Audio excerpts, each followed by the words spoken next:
Hello guys and welcome back to the channel. In this video, I'll show you the process of setting up and activating your Starlink account from start to finish. So let's jump right in. To begin, head over to the official Starlink website and order your Starlink hardware package.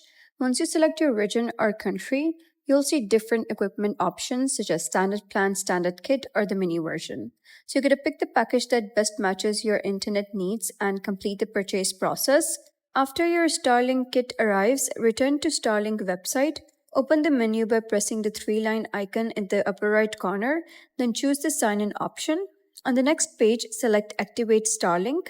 Inside the activation page, you'll need to enter the unique Starlink ID that came with your equipment, then type in your email address in the required field. If you already registered previously, choose the existing account option and log in.